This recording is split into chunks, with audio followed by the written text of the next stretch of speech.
খ্রিস্ট সন্ন্যাসবাদে বিশ্বাস করে না, অদৃষ্টবাদেও বিশ্বাস করে না, ভারতীয় সাধুবাদেও বিশ্বাস করে না এবং পারস্য ম্যানিসিজমে বিশ্বাস করে না। ইসলাম দারিদ্র্যকে আসলে একটি বিপদ মনে করে,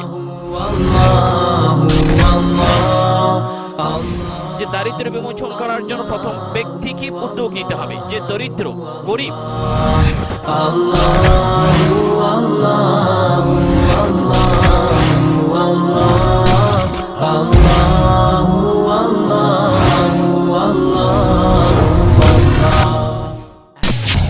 দারিদ্র বিমোচনে ইসলামের ভূমিকা, বিষয়টি খুবই গুরুত্বপূর্ণ এবং অত্যন্ত দীর্ঘ।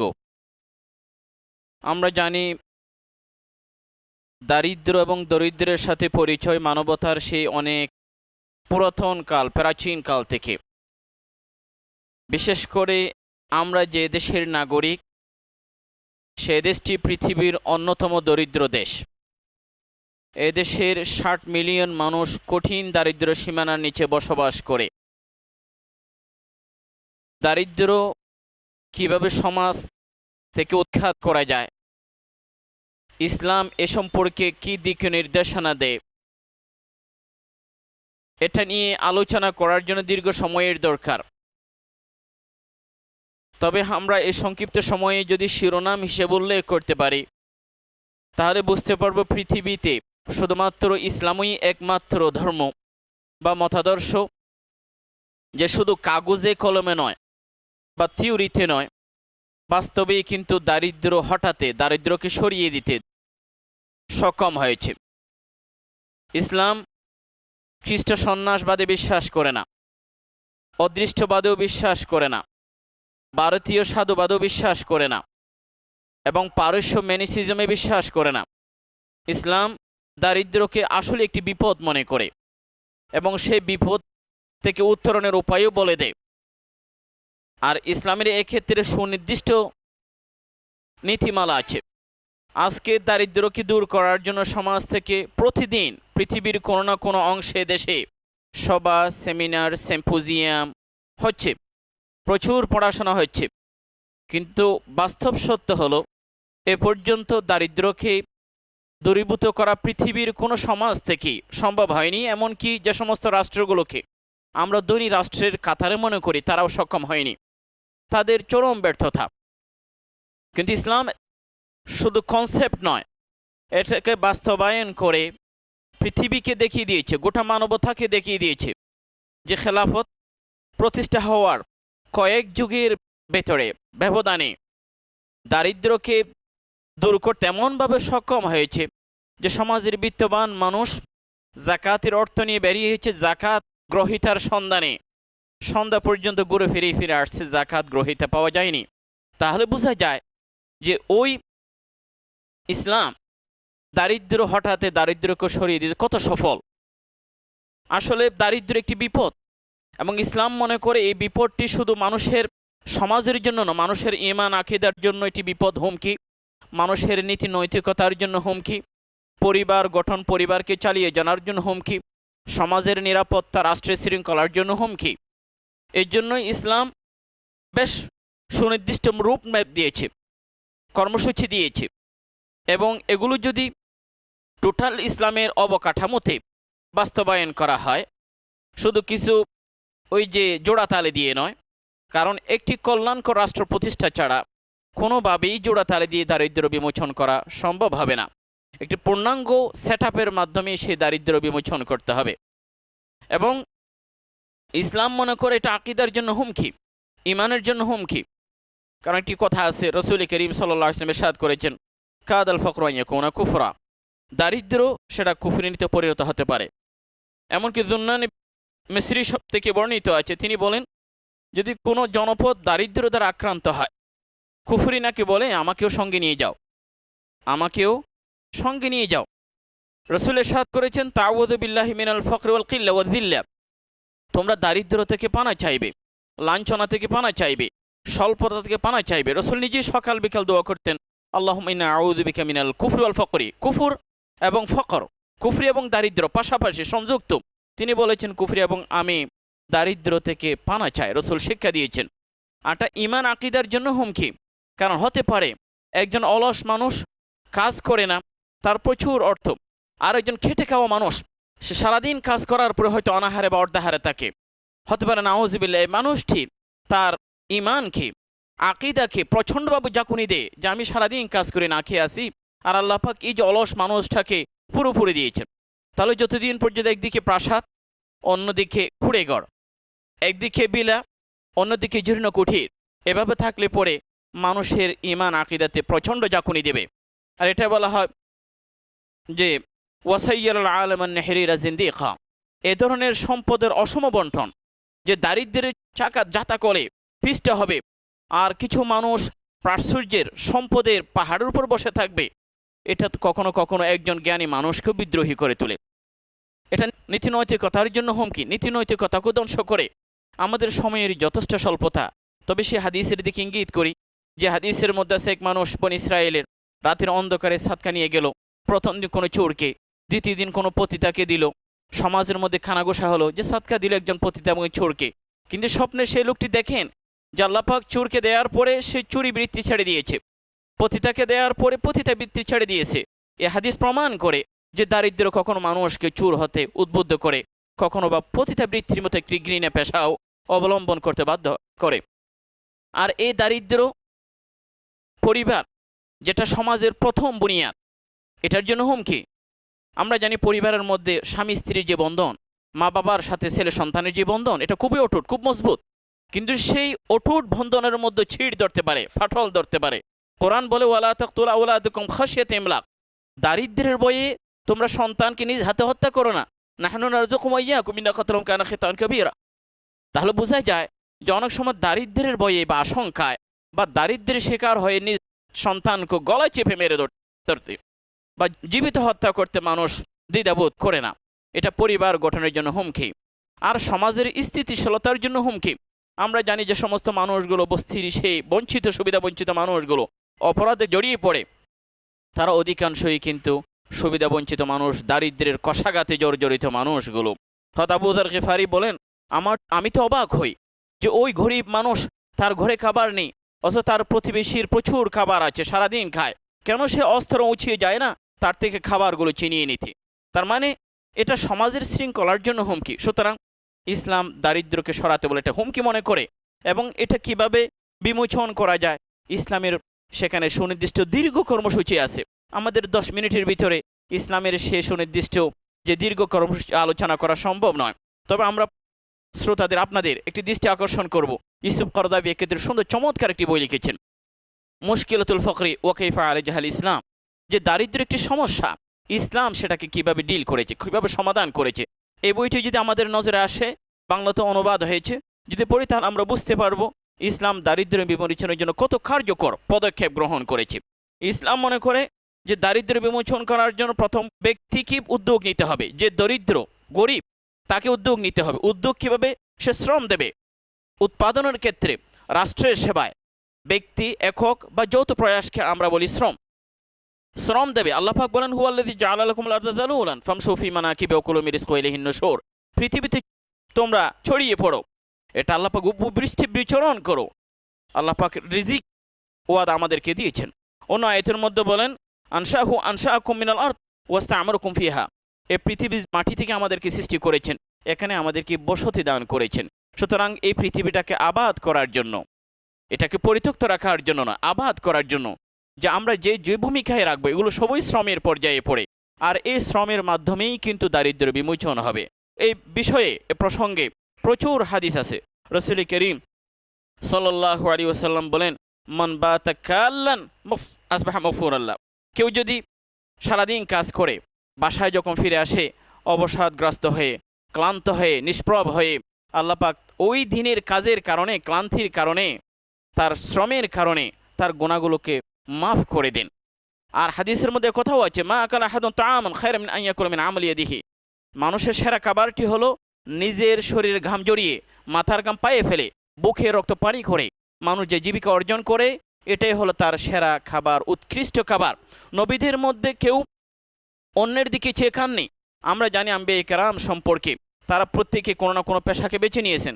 আদম আলাইহিস সালাম সম্পর্কে আমরা জানি তিনি চাষী ছিলেন, নোহ আলাইহিস সালাম কাঠমিস্ত্রি ছিলেন, ইদ্রিস আলাইহিস সালাম দর্জি ছিলেন, হযরত মূসা আলাইহিস সালাম রাখাল ছিলেন।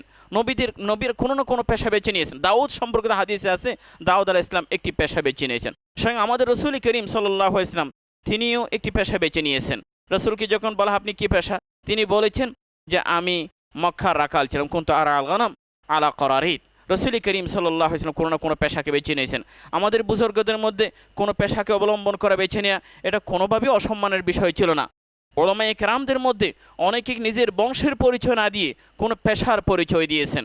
আলেমদের মধ্যে জসাস কাছের পেশা, বজ্জাজ কাপড়ের ব্যবসা, খৈয়াত দর্জি, এইরকম কফাল তালা তৈরি করে, খব্বাস রুটি তৈরি করে, এরকম আলেমদের আমরা লিস্ট পাচ্ছি। কোনো পেশাকে ইসলাম ছোট করে দেখে না, বরং এই যে কাজ করে খাওয়াটাই ইসলাম পছন্দ করে। আর এই শ্রম দিয়েই কিন্তু দারিদ্র্য বিমোচন হবে। শুধু অন্যের মুখী ইসলাম চায় নিচের হাত তাকে উপরের হাতে রূপান্তরিত করতে। আল ইয়াদুল উলিয়া খায়রুম মিনাল ইয়াদিস সুফলা। আপনি কাজের বা পেশার যে কোনো যেটাই বলেন, প্রত্যেকের ক্ষেত্রে সুস্পষ্ট হাদিস আছে। যদি ব্যবসার কথা বলেন, আত-তাজিরুস সাদুক মা'আন নাবিয়্যিন ওয়াস সিদ্দীকিন ওয়াস শুহাদা'i ওয়াস সালিহিন। হযরত ওমর রাদিয়াল্লাহু আনহু বলেন, রণাঙ্গনে শাহাদাতের মৃত্যুর পরে আমাকে যদি জিজ্ঞেস করা হয় আপনার কাছে সবচেয়ে পছন্দের মৃত্যু কি, তিনি বলেন রণাঙ্গনে শহীদ হওয়ার পরে আমার সবচেয়ে পছন্দের মৃত্যু হলো জীবিকার সন্ধানে গিয়ে, ব্যবসার করতে গিয়ে যদি কোথাও যদি আমার মৃত্যু হয়, এটাই হবে আমার সবচেয়ে পছন্দের মৃত্যু। যখন প্রশ্ন করা হলো এইরকম একটি মৃত্যু আপনি কেন চান, তিনি বললেন আল্লাহ পাক হইতেও তাদেরকে এর সাথে উল্লেখ করেছেন, ওয়া আখারুনা ইয়াদরিবুনা ফিল আরদ ইয়াবতাগুনা মিন ফাদলিল্লাহ ওয়া আখারুনা ইউকাতিলুনা ফি সাবিলিল্লাহ। যারা আল্লাহর পথে জিহাদ করে আর যারা জীবিকার সন্ধানে বেরিয়ে ব্যবসা বাণিজ্য করে, উভয় শ্রেণীকে আল্লাহ পাক একই আয়াতের সাথে ওয়াই আতফ যেটা আমরা বলি সংযুক্ত করে পাশাপাশি উল্লেখ করেছেন। এই জন্য হযরত ওমর রাদিয়াল্লাহু আনহু এইরকম মৃত্যু চেয়েছেন। আর যদি কৃষির কথা বলেন, মা মিন মুসলিমিন ইয়াগরিসু গারসান আও ইয়াজরাউ জারআন ফায়াকুলু মিনহু তায়র আও বাহিমা আও ইনসান ইল্লা কানা লাহু বিসাদাকা। কোনো মানুষ চাষাবাদ করে, কিছু রোপণ করে, এখান থেকে যদি কোনো পশু খায়, কোনো জীবজন্তু খায়, কোনো মানুষ খায়, শুধু বিক্রি নয়, এমনি আমি রোপণ করেছি, কোনো পাখি এসে খেয়ে ফেলেছে, এতে সৎকার সব। সাহাবায়ে কেরাম বললেন, ইয়া রাসূলুল্লাহ, এই যে প্রাণীগুলো পাখি খেলে কি সওয়াব হবে? রাসূল বলেন, ফি কুল্লি কাবিদিন রাতবিন আজর, যে কোনো প্রাণী খেলেই সওয়াব হবে। দেখুন কৃষিটাকে কত চমৎকার উৎসাহিত করা হয়েছে। আর হস্তশিল্প, হাতের কাজ, আমি তো একটু আগেই বলেছি, রাসূল বলেন উত্তম খাবার হলো মানুষ নিজের হাতে করে যেটা খায়, নিজের হাতে করে। তাহলে আমরা কথা সংক্ষেপ করি যে ইসলাম শ্রম দিয়ে দারিদ্র্য বিমোচন করার কথা বলে, এটাই কার্যকর। আমরা যে প্রত্যেকের হাতটাকে আমরা মনে করি যে অলস হয়ে বসে থাকা, অকর্ম হয়ে বসে থাকা, কিছু না করেই খাওয়া, এটা জীবন নয়, এটার জন্য মৃত্যুর সমার্থক শব্দ। এই জন্য কিছু করেই খেতে হবে। ইসলাম এটাকে উৎসাহিত করে। সেই কাহিনী ঘটনা দীর্ঘ, যে সাহাবায়ে কেরামকে রাসূল করিম সাল্লাল্লাহু আলাইহি ওয়াসাল্লাম কোনোভাবেই যেন ভিক্ষাবৃত্তির পথ বেছে না আনে, এটার জন্য কঠোরভাবে শাসিয়ে দিয়েছেন। রাসূল বলেন, লা তাহিল্লু সাদকা লিগানিয়্যিন ওয়ালা যি মিররাতিন সাওয়ি। কোনো ধনী মানুষের জন্য সদকা হালাল নয় এবং কর্মক্ষম কোনো মানুষের জন্য এই সদকা হালাল নয়। সুতরাং কাজ করেই খেতে হবে। আর 2 নম্বর বিষয়ে আসি, যে ইসলাম দারিদ্র্য বিমোচন করার জন্য আত্মীয় স্বজনের উপরে ইসলাম একটি দায়িত্ব দিয়েছে। ওয়াউলুল আরহামি বা'দুহুম আওলা বিবা'দ। আমার আত্মীয় স্বজন তারা দারিদ্র্য বিমোচনে প্রচুর ভূমিকা রাখতে পারে।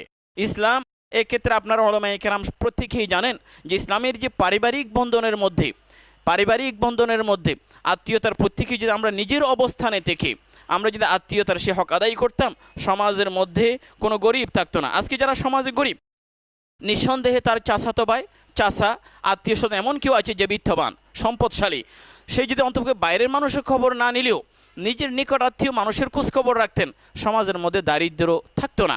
কিন্তু আমরা সেই আত্মীয়তার হক আদায় করি না। কোরআনের অনেক জায়গায় ওয়াতি যাল কুরবা হাক্কাহু, এরপর ওয়াল মিসকিন ওয়া ইবনাস সাবিল, এরপরে ওয়াল মিসকিন ওয়া ইবনাস সাবিল, আত্মীয়কে আগে দেওয়ার কথা বলা হয়েছে। আত্মীয়তার এই আর রাহিমু মুআল্লাকাতুন বিকায়মিতিল আরশ, আত্মীয়তা নাকি আরশের পায়া ধরে বলে, মান ওয়াসালানি ওয়াসালাহুল্লাহ ওয়া মান কাতাআনি কাতাআহুল্লাহ। আত্মীয়তার এই সম্পর্কে যে বজায় রাখবে, আল্লাহর সাথে তার সম্পর্ক ঠিক থাকবে। আত্মীয়তার এই সম্পর্কে যে চিহ্ন করবে, আল্লাহ পাক বলেন আল্লাহর সাথে তার এই বান্দার কোনো সম্পর্ক নেই। সুতরাং দারিদ্র্য বিমোচনের জন্য দ্বিতীয় উপায় যেটা ইসলাম সাজেস্ট করে, যে এখানে আত্মীয়দের একটি দায়িত্ব আছে, সে দায়িত্ব পালন করা হলেও দারিদ্র্য অনেকাংশেই হ্রাস পাবে। তৃতীয় যেটা ইসলাম পদক্ষেপ গ্রহণ করেছে বলে সেটা হলো যাকাত। এটা দীর্ঘ আলোচনা। এটা প্রাতিষ্ঠানিকভাবে যদি জাকাতের এই বিধান খ্রিস্টানদের মতো বা অন্যান্য ধর্মের মতো কোনো ঐচ্ছিক বিষয় রাখা হয়নি যে কিছু দান অনুদান করা হলো। ইসলাম মনে করে যাকাত এটা গরিবের প্রতি কোনোভাবেই অনুগ্রহ বা অনুদান নয়, এটা গরিবের অধিকার। ওফি আমওয়ালিহিম হাক্কুল লিসাইলি ওয়াল মাহরুম, ধনীরা যদি স্বেচ্ছায় না দেয়, রাষ্ট্র নিজ শক্তি প্রয়োগ করে এই গরিবের সেই অধিকার, এটা আল্লাহ পাক হক বলেছেন অধিকার, রাষ্ট্র নিজ শক্তি প্রয়োগ করে গরিবের অধিকারগুলো ধনীর অর্থ থেকে জোগাড় করে গরিবকে দিয়ে দেবে। ইসলামের সুস্পষ্ট কথা। আর কোরআনের বহু জায়গায় 27টি জায়গার মধ্যে নামাজ এবং জাকাতকে আল্লাহ পাক একসাথে উল্লেখ করেছেন। শুধু বুখারী শরীফের মধ্যে জাকাত সংক্রান্ত 172টি হাদিস আছে, মুসলিম শরীফের মধ্যে 70টি হাদিস আছে, এবং প্রত্যেকটি হাদিসের মধ্যে 200 শতাধিক জাকাতের হাদিস আছে।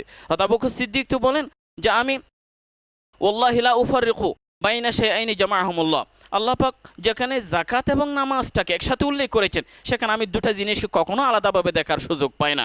এমনকি রসুলের যুগে তারা যদি একটি রশিদা দিত জাকাতের সাথে, সে রশিদিও যদি দেওয়া বন্ধ করে লো মানউনি আকালান লো কাতিলান্নাহুম, সে রশিদেও বন্ধ করে দিয়ে তাদের বিরুদ্ধে আমি লড়াই করব। খোলাফায়ে রাশিদিনের দৃষ্টান্ত। সুতরাং জাকাতকে রাষ্ট্রীয়ভাবে প্রাতিষ্ঠানিকভাবে যদি উসুল করার একটি পদক্ষেপ গ্রহণ করা হয়, আমাদের দেশে দারিদ্র থাকে না। সেই দীর্ঘ আলোচনা। ইসলাম মোটামুটি জাকাতের মাধ্যমে দারিদ্র বিমোচন করার কথা বলে। এরপরে রাষ্ট্রীয় দায়িত্ব আছে। জাকাতের পরে হলো চতুর্থ মাধ্যম হলো রাষ্ট্র নিজে অভিভাবক। ওয়াল ইমামু মাসউলুন আন রাইয়াতিহি কুল্লুকুম মাসউলুন আন রাইয়াতিহি ওয়াল ইমাম মাসউলুন আন রাইয়াতিহি। ইমাম মানে হলো সরকার, ইমাম মানে হলো রাষ্ট্র। রাষ্ট্র দেশের সমস্ত মানুষের দায়ভার তাকেই নিতে হবে। হযরত ওমর রাদিয়াল্লাহু আনহু বলেন লাউ মাতা জামালুন দিয়ান আলা শাত্তিল ফুরাত লাখাশিতু আন ইয়াসআলুল্লাহ আযজা ওয়া জাল। কোনো উট যদি ফোরাত নদীর তীরে মারা যায় না খেয়ে, আমার তো আশঙ্কা হয় আল্লাহ পাক আমাকে এটার জন্য জবাবদিহি করতে বলবেন। রাষ্ট্র প্রধানের, সরকার প্রধান কত দায়িত্ব অনুভূতি যে একটি উট না খেয়ে মারা হলে আমাকে জবাবদিহি করতে হবে। সুতরাং দারিদ্র বিমোচনের ক্ষেত্রে রাষ্ট্রের অনেক বিশাল বড় দায়িত্ব আছে। রাসূল করিম সাল্লাল্লাহু আলাইহি ওয়াসাল্লাম বলেন যে কোনো গরিব মানুষ যদি মারা যায়, তার সম্পত্তি থাকলে এটা তার আত্মীয় স্বজনের জন্য, উত্তরসূরি যারা উত্তরাধিকার তাদের জন্য। আর যে তার উপর কোনো ঋণ থাকে এটা ফা আলাইয়া, আমার উপরে।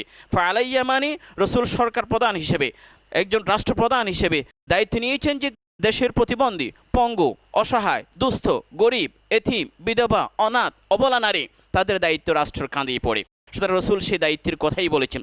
এরপর আমি কথা সংক্ষেপ করি। রাষ্ট্রের দায়িত্বের পাশাপাশি ইসলাম আরও কিছু খাত নির্ণয় করেছে, যেমন কাফারাতুল যাহার, সাদকাতুল ফিতির, আরও অন্যান্য, এগুলো দিয়ে দারিদ্র্যের বিমোচন করা যায়। সবচেয়ে যেটা বড় বিষয় হলো এটা 6 নম্বরেই পড়ে যে ইসলাম কিন্তু দানটাকে প্রচুর উৎসাহিত করে। আপনারা জানেন কোরআনের বহু জায়গায় ভুরি ভুরি আল্লাহ পাক ইউনফিকুনা ফিস সাররা ওয়াদ দাররা মাসালু হাব্বাতিন কামাসালি হাব্বাতিন আমবাতাত সাবআ সানাবিল, এভাবে করে বহু জায়গায় দান সদকাকে উৎসাহিত করেছে।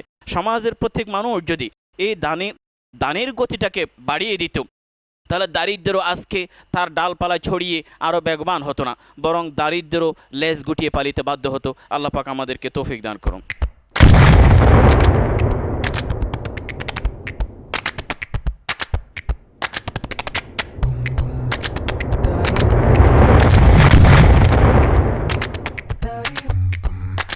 Priyatum papam, dari papam, priyatum papam.